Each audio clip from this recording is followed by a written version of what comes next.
My name is Sukriti and I am going to talk about our Republic Day.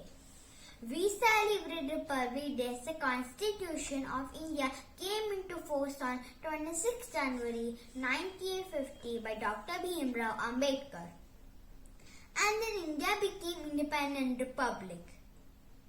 The main celebration held in National Capital of India, New Delhi, before President of India.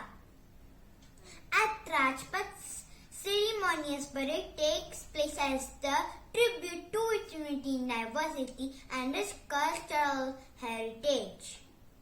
Hind देश के निवासी सभी जन एक है, रंग रूप वेश भाषा चाहे अनेक है, रंग रूप वेश भाषा चाहे अनेक है. जय Hind. Thank you. And I